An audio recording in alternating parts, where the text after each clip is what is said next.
if you're going to go 2 parts forward, make it 3 instead of 1 part backward, because otherwise you're relying on 2 picks to carry you through the mid game. With then like 80 carry that will win you the late game. Why not just bring a 3rd pick into that can manage to even out the mid game against a very mid game oriented composition? Yes, Fizz scales well into the late game. It's open again though this time. But now the flexing of that Shen has been removed by Origen, so they're telling themselves we're not afraid of Fizz because we will counter pick it later on. And H2K have first picked Thresh quite a lot. It's not something they have to take away from Mythi. It's because Kasing is just so good on the champion. He's very comfortable on it. I don't think necessarily it has to be a first pick though for H2K compared to what other options we could see up there. I mean, getting an Alistar for Mythi is going to be more than fine. Obviously, place yourself in the mind of Origen. If you've been preparing for H2K, what is one of the target bans you will be doing this entire series? Probably Thresh. That means Mythi probably hasn't even practiced the champion all too much. Also, his playstyle revolves around more of a disengaged component in Alistar and Janna. So I do think they could have left it up longer should they have had a priority pick. But H2K right now, Lulu's out, Shen is out. They don't really have anything that they want to pick early other than the Corki. And look how much you lose now on the side of H2K. But again, this support pick, Mythi's more than happy taking an Alistar from this one here. So you take the Fizz away, which I think is very key in this matchup now, because also flex pick. Disagree though, because where are you going to go pick that Fizz on the 2nd rotation already? Why you would pick it? Yeah, it was H2K, because last time they just waited until the last rotation until they saw the counter pick in the mid lane. They're like, we're not going to pick it early, so they kind of don't really lose it anyways, because I feel like they wouldn't have picked it on 2nd rotation anyways. That might be true, they wouldn't have picked it in 2nd rotation, even though, again, they could have very easily done it. We know Ramne can play top, we know Ryu can play mid. I feel like this for Origen is the safer option. You get the Alistar support, and you take away that annoying potential split pusher, potential assassin in the mid lane from Ryu. So Origen clearly high priority on it, and fine giving up a support pick. At least would have been the other one, but because we know Lulex is a Lee Sin player, Origen is going to get everything they want if they take. That's true. Lulex has been spamming Lee Sin throughout all of the playoffs. Every single game he's had a chance to, exception of one Gragas game. Maokai again for O2 so you've got engage, disengage, peel. But how do they round out their composition? We will find out once Origen lock in their next 2. Just as a quick note, Niels' most played champion in summer was Corki, and he had fantastic 28, 8, and 30, as well as denying it from Hyonin.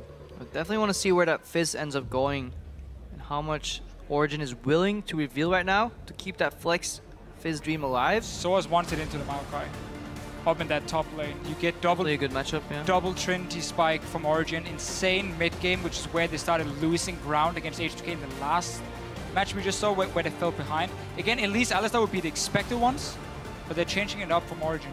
However, a good lane swap by H2K. If they manage to get the lane swap off and they predict the way Origen has been playing so far, that Fizz can fall incredibly far behind in the top lane.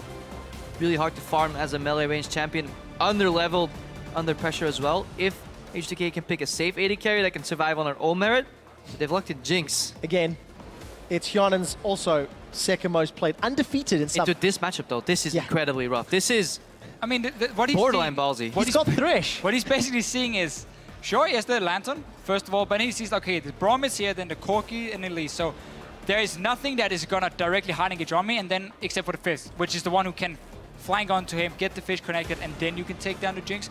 But there's decent protection in the Maokai and the Thresh to keep him alive. So the weakness is flanks on a team that H2K has not been able to defend their flanks particularly effectively this series.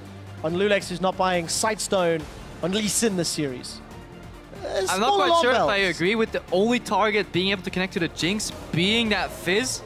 A problem Q Flash, Corki, Valk in, offensive Cocoon can all connect on the Jinx enough to just immediately lock her down, but it's done. Down, boys. Okay. We will see Ryu expand his champion pool yet again. I like it. Tell me why. Just a lack of wave clear though. But H2K have already signed the paperwork that says like if we fall behind we're dead anyways. So we're just gonna go all in, no wave clear. Yasuo, deadly combination. They have a lot of setup for it. Okay, I like it into when it comes to like Corki Elise because the long range they're gonna provide the Cocoon coming in. Problem is again you're blind picking it first of all. And second, you have no Jinx, Yasuo is your 2 carry, so you're extremely low on magic damage. You do bring some armor penetration from the Yasuo's ulti.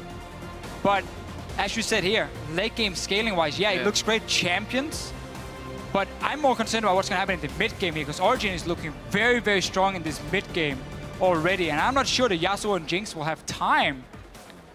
That's true. It does pose a bit of a question in terms of the magic damage department, especially when Fizz can now kind of get a free frozen heart too. That will be ultra efficient as well. Fizz looks to be going mid with the top lane Gnar picked up. However, I do like the zone from the wind wall. They have triple knock-up set up. It's a bold blind pick. The only other option would have actually been that Oriana, really, that you could really blind pick in this scenario. Which would also add wave clear for your team. It would make a super meta game, standard composition, but H2K, I think they kind of realized we need to go all out and snowball our lead with some really, really oddball picks, because otherwise, if we play on an even level playing field, Origen will just outsmart us. It's such a risky comp, because now all you have is basically we're going to hard engage onto you. So the Jinx is going to be stuck in the backline on her own, or well, Kissing is going to be next to it, but this AP Fizz, as you mentioned, if the flank is going to basically one-shot it, unless you're playing around getting the reset on the passive and to try and clean up fights. So H2K running a super risky composition in that sense, but we can almost say the same for Origen over here. I mean, we got the Fizz in the mid lane, they're going to rely on the 1-3-1 setup on their side now, this game here. So a lot of changes in the pick and ban phase. And talking about Origen in terms of the changes, first time Fizz in the mid lane. First time Gnar up top for Soaz. We need to see how well Origen are going to play around the Gnar bar. How do they handle the ultimate? Can they use the teleports effectively? And will Gnar be able to split push? What we've actually seen last week in the quarterfinals, what we've seen from the Challenger finals, when a Gnar gets ahead of Maokai, they just go full split push and are nearly unstoppable. Definitely with that Black Cleaver armor penetration build. However, it does make it very weak in team fights. So we'll have to see what approach Origen is about to take. As we jump into game 4, this could be the game that sends Origen to the finals, or one last chance for H2K to push this series all the way.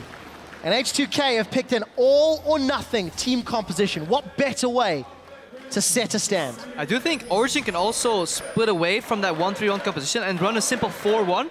With Fizz split pushing later on, yes, you won't have teleport, but then you have a really good setup where you have Poke coming out from the Gnar and Niels on Corki.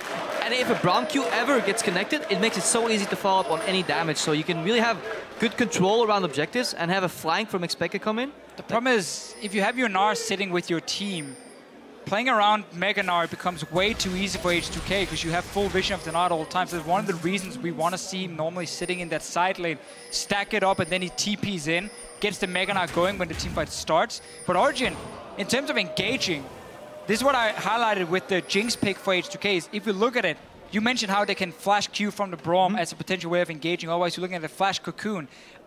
Not reliable ways to start the fights, and that's why the Jinx pick, I can understand it from Yanin saying, you know what, I'm looking at what they have to start fights here. As long as I have flash ready and I can position properly, I can dodge around this and then be a bit more a cleanup tool and a tower pusher. I am a big fan, however, in 5v5 scenarios of Boomerang, Winter's Bite, and Cocoon. Throwing all three out, if one connects, facilitates the other. And with so many skill shots, somebody is bound to get hit by at least one of them. That is the rule in my solo queue game. You can hit the Maokai though, he's going to be like, well... well, yeah. See how good Odoamne is at eating skill shots. As long as Yanin keeps up his normally very strong positioning, it's going to be Pekka and Soaz coming with flanks. That's going to get to him. Otherwise, he should be okay, because H2K is turning on the power the other way. They're going to go towards the Nils here with the knockups from this Yasuo here and try and turn it around on Origen. So the first two games of the series, we had lane swaps. The next two, we have standard lanes, albeit this time it's Australia. They've swapped.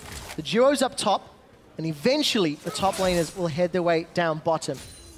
Looks like Soaz is already in lane, whereas Odoamne is still holding Lulex's hand for the time being. And this is also why I think their early rotation Fizz from Origen was fairly smart in the sense we know it can be a flex pick. So what they did was they saw first the Maokai and said, okay, we could take Fizz top now and just run double Trinity Force, Bruise of Fizz. Then they see the Yasuo get locked in the mid lane as a blind pick. They're like, okay, we're going to change it now.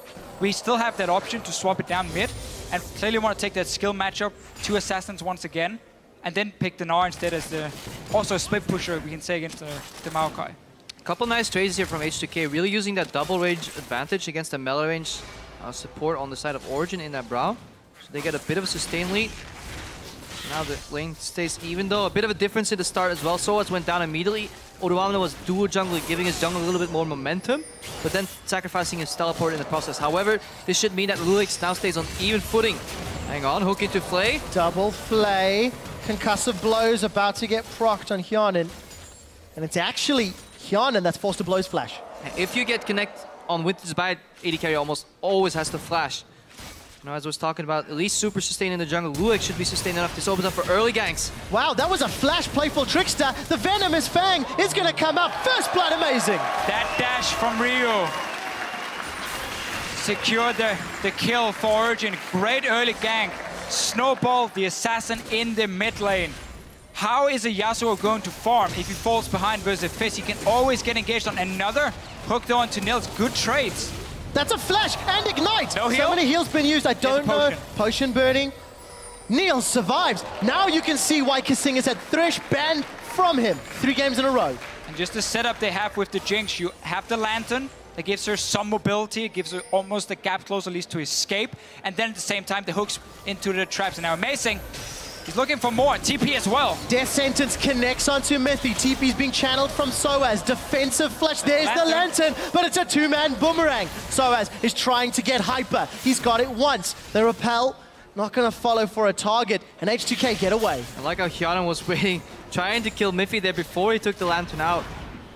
Good control though by Kasing, standing on max Lantern Rage. Gets Hyanin out. Summoners are blown though, so you can see a lot of volatile ganks coming out when these junglers revisit these lanes that previously blown their flashes. Really the key thing for Kasing.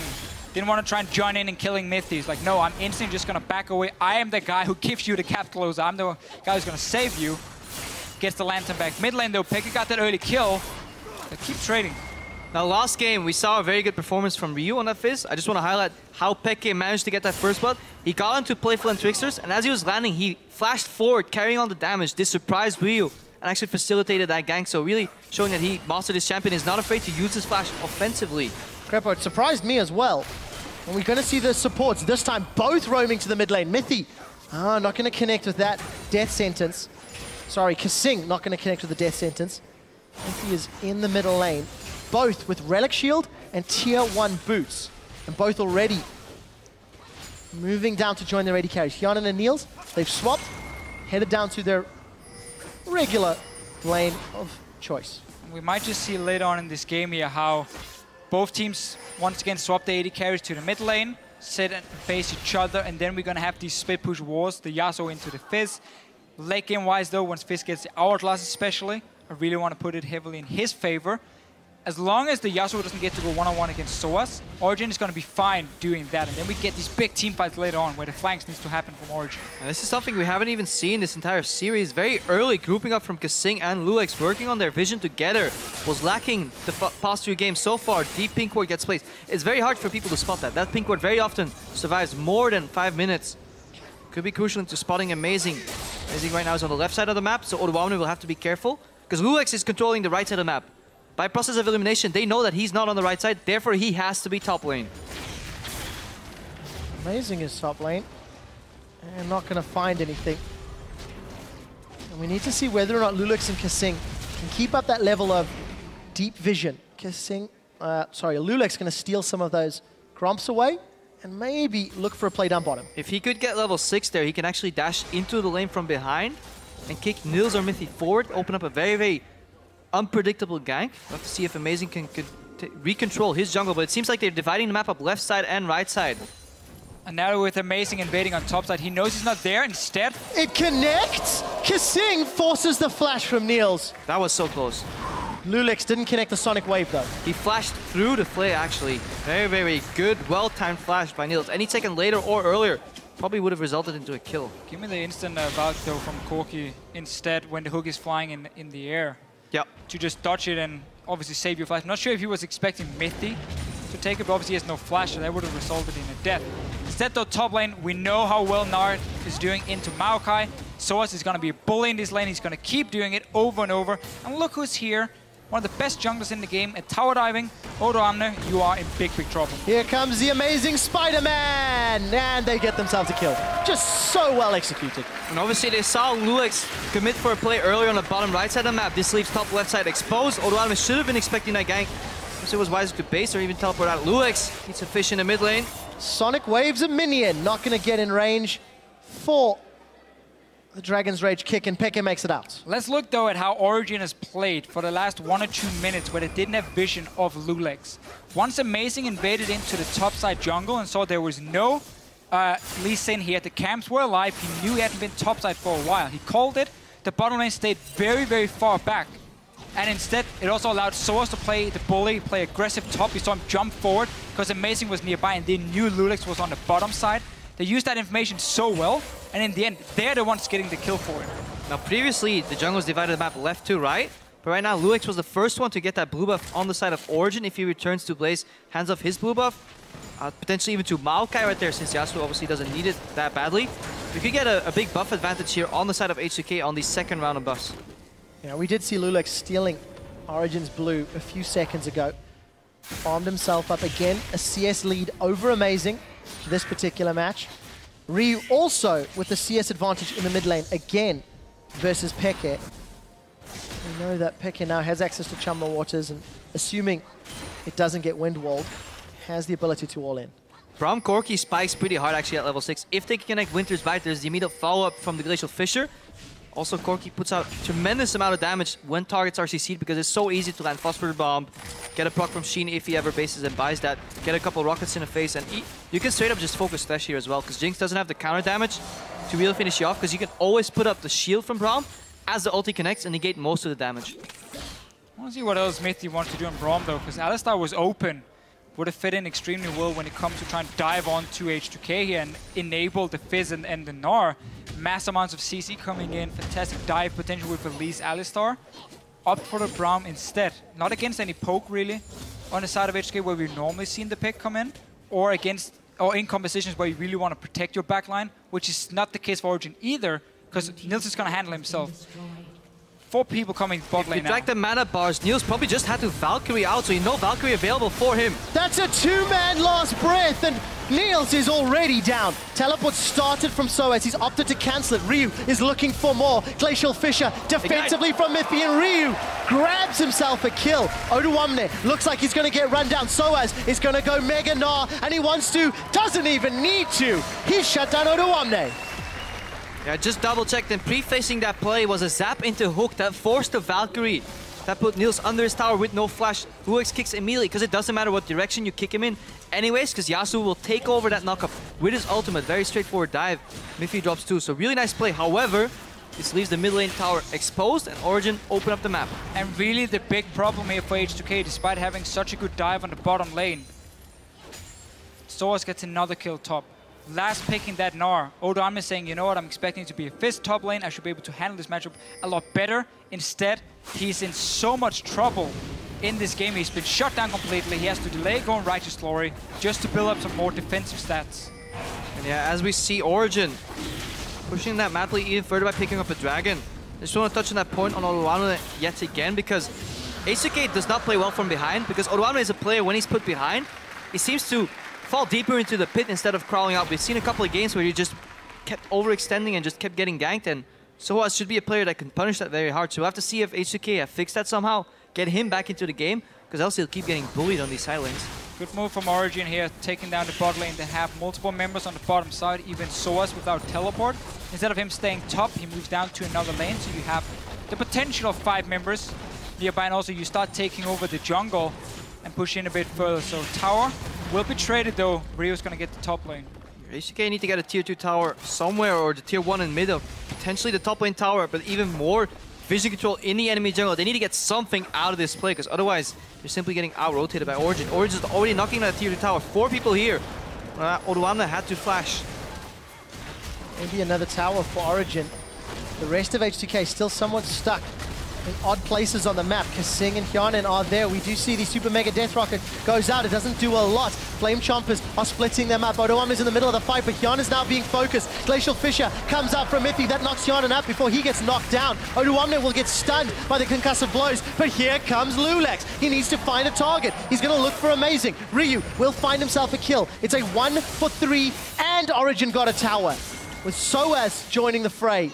It's an easy win for Origen. And we were wondering why Braum over Alistar, but it paid off that fight. He put up the shield as the Jinx ultimate came in. 0 damage, then applied passive on 2 different people. They got stunned at the same time. That is the power of Braum. You can apply your passive on multiple targets at once. Glacial Fissure, once Hjarnan is trying to reach the backline of the fight, he got knocked up and popped immediately. Miffy single-handedly won that team fight for Origen. Fantastic play and really, really big lead already for Origen. Only 14 minutes in. The only saving grace for H2K is Ryu on this Yasuo. He took that tower up top. He's got a 40 CS advantage and nearly 1,300 gold, which we'll talk about in a moment. Here's that fight. Watch it again. First flash blow. Now keep your eyes on Miffy. He's going to put up the shield to connect the Jinx ulti with it. It obviously does 0 damage. It still does the AoE, but 0 damage on Miffy.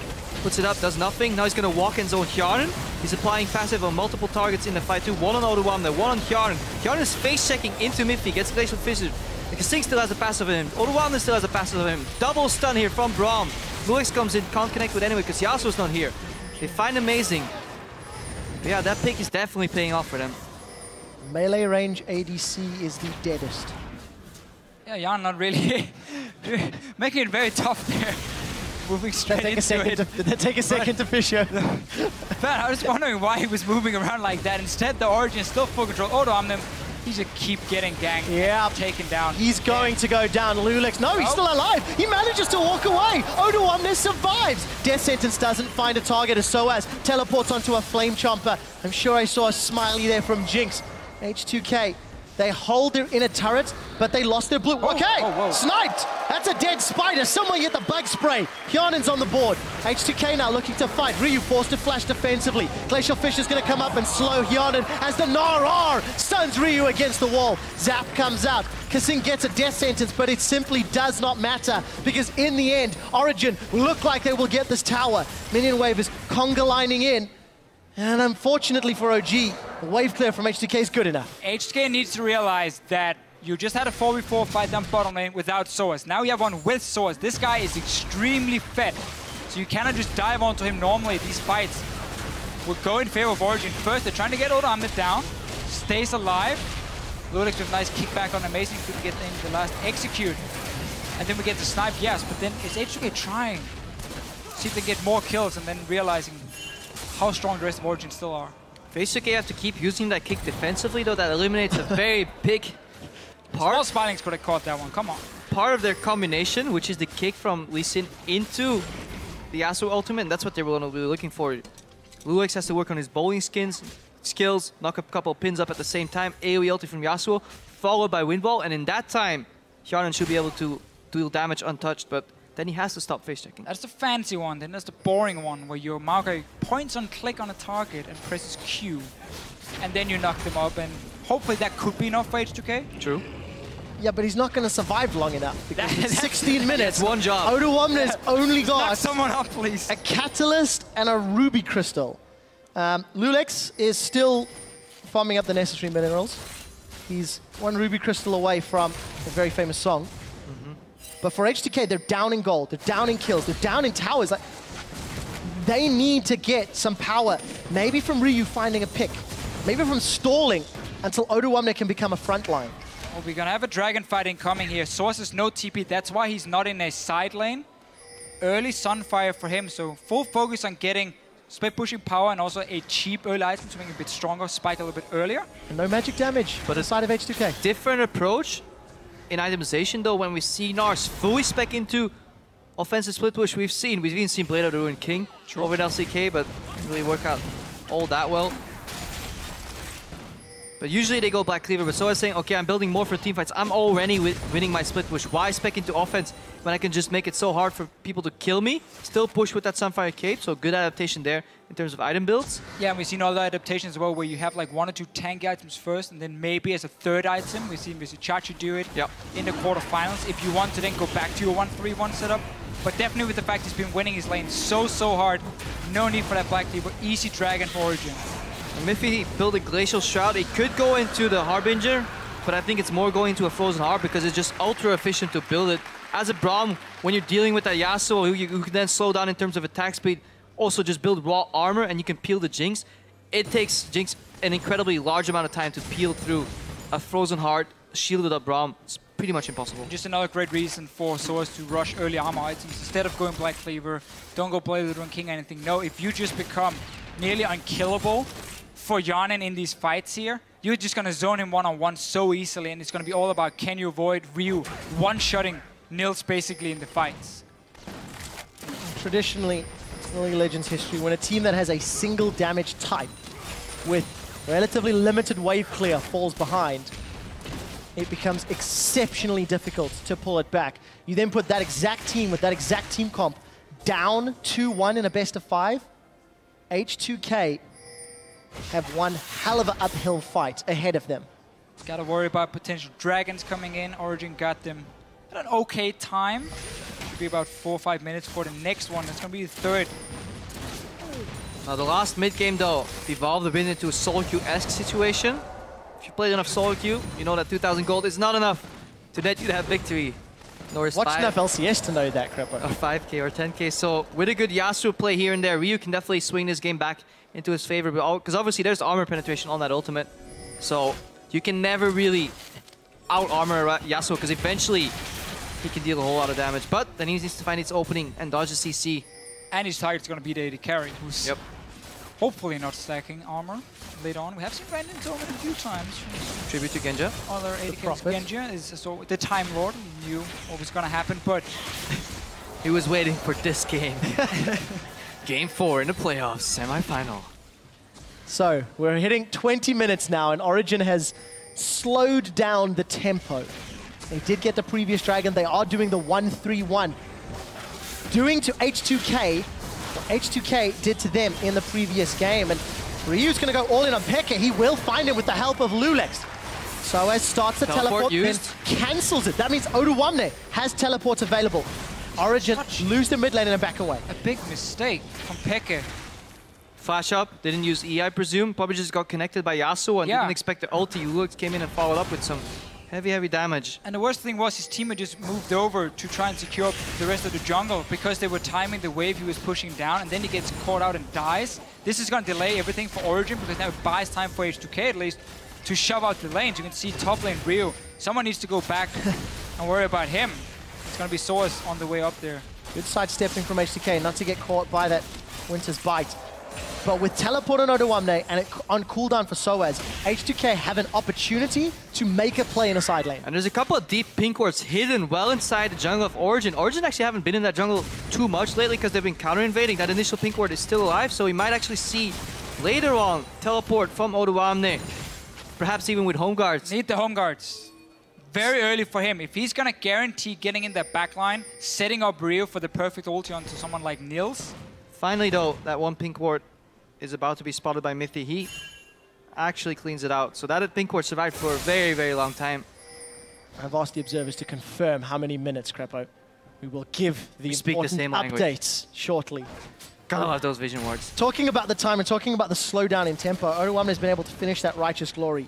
It's not the greatest of tanky items. Actually, Mithy is an initiation tool. Mithy told Amazing, he's like, guys, I found a deep pink ward. Can we check out brushes, please? Amazing immediately turns around. Does find it too, so teleport plays from behind. Severely limited right now. H2K stuck in their base. Keep your eyes on Ryu. He has to make the play. We're most likely just going to see Origen say we don't have to risk any tower dives. We don't have to overcommit in our split pushing. We have 2 dragons early on. Wait for the next one to spawn, secure that one, then move all the vision over to the Baron. Or you can do the Baron first. Now it's 1 minute 40 on this dragon here. Play around those objectives. Force the face check instead. Ryu does not get caught by the Chum the Waters. He's looking for the knockup. Does decide to engage with the last breath as Oduwamne used his teleport advantage to come in. Soaz will go Mega Gnar shortly. The focus is Xpeka, but in a 2v3, it's H2K that are running for their lives. Ryu says, peace out, bro. Do not want. Glacial Fissure comes down from Mithy as all of H2K have started to group up. The death sentence connects, but it's H2K that are sentenced to death. They've lost 2 at the cost of none. Kasing will be the next to fall as the cocoon from Spider-Man connects. Amazing 4-2-2. Soaz basically just unkillable, stacking so much armor. We saw the damage from H2K barely touched him. He gets the Mega Gnar. They turn the fight around 2 versus 3 from Origen. They didn't have to go for any plays there, but still feel like they could maybe catch out Ryu. And even when multiple members showed up, they were still strong enough to win it. And that was an insane win wall from Ryu too. He played that fight almost perfectly, hesitated a little bit whether he should go in for that potential knockup. Now we have Luex, he has to go for the Hail Mary, steal blind. Niels catches the Sonic Wave and then catches the kill. 2000 HP, Flame Chompers are up. Hyonin gonna decide to back away. Baron should be secured here by Origen. Will there be any exit kills? Hyonin forced to flash over the wall and OG get out.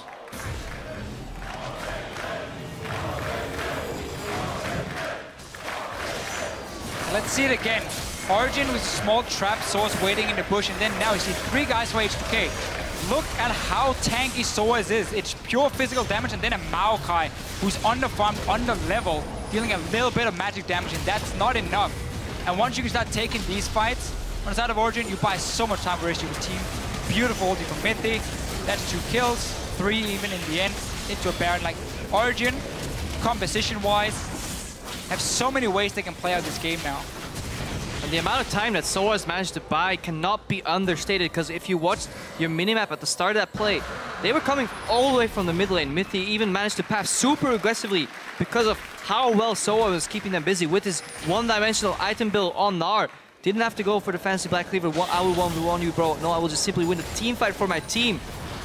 Honestly, barring the game 3, Soaz has been performing fantastically throughout the series and definitely has been carrying the early to mid game for Origen. Even more impressive when you consider this is his first Gnar of summer.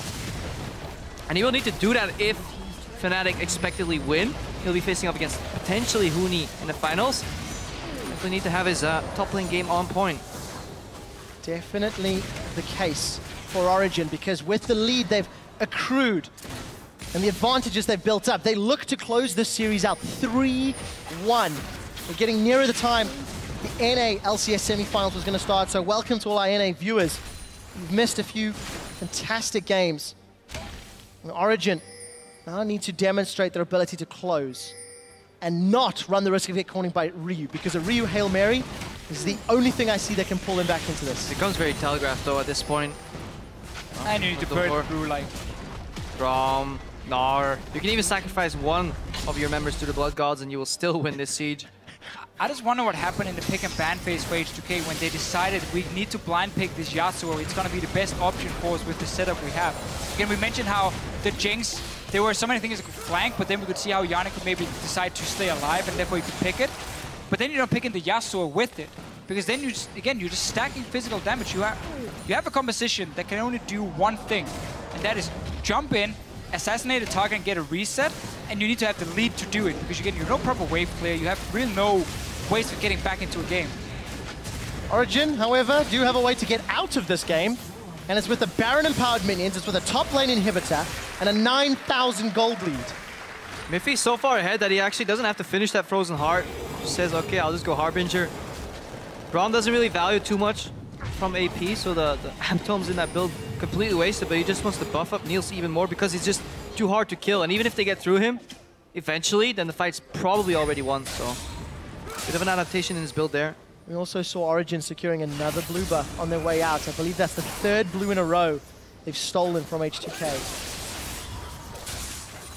Reuse Yasuo, reuse last breath in this series. Simply not enough.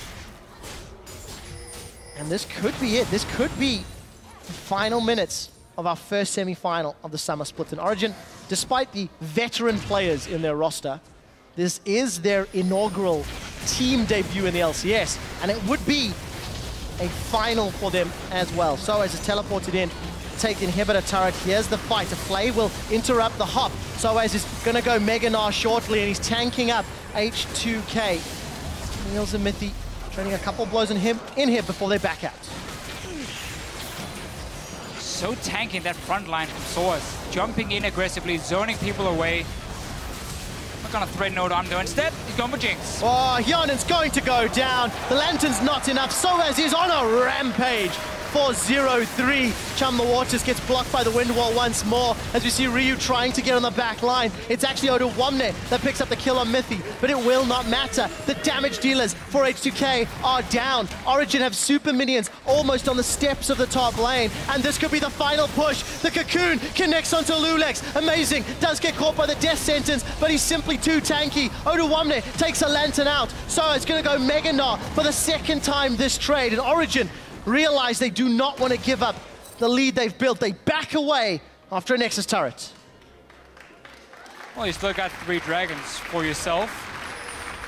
Wait 2 minutes for the next one. And a rocket flies by. Yeah, there it is again. Gotta see it twice. I'm having deja vu, guys. At least it's not a black cat. It's a Jinx rocket. Right now, Origen, yeah. 7,000 gold in the lead, 8,000 gold in the lead, comfortable position. They haven't made those closing errors so far in the series that they were kinda being talked about in the earlier stages of the split. Perhaps they were just toying with their food, perhaps they just actually had legit closing issues, but so far it's been pretty textbook. Game 3 they fell behind to a skirmish composition, so they may want to be careful a little bit in that regard, but other than that, pretty well played, and yeah, some members stepping up, as we always joke around, you know. So wasn't expected stepping up in playoffs. They did. Historically been the case, and Crepa, you said it at the beginning of game 1. And we all reiterated it. Origen in playoffs, a lot more focused, a lot more objective-based. And it's built them this, honestly, massive lead. Now the good thing for H2K, however, is, as we see Oduwamne here being engaged upon, he's gonna drop. Lulex is watching that. Watching his teammate go down. He's flanking for a kick, but not even a super good pinball, I think, can save this game at this point.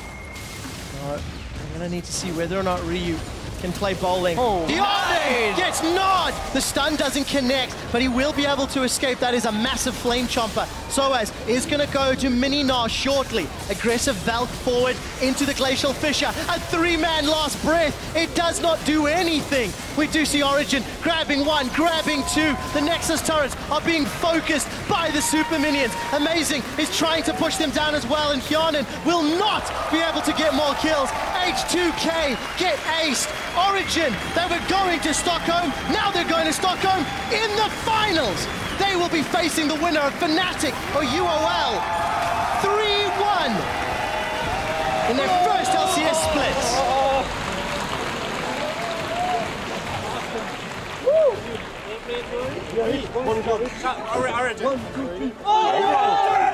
Yeah, fantastic performance. Team seems to be a little bit relieved, but overall very calm, collected, closing out of these games.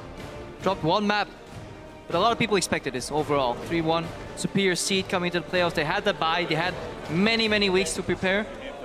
Perhaps even just relax, get rid of the stress a little bit, you know, come without burning out into these playoffs, which is important if you're thinking about Worlds, because now the grind begins. Origen is this close. They haven't secured any seed.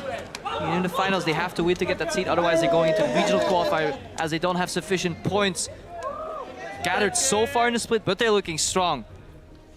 And they showed they can adapt after losing a game.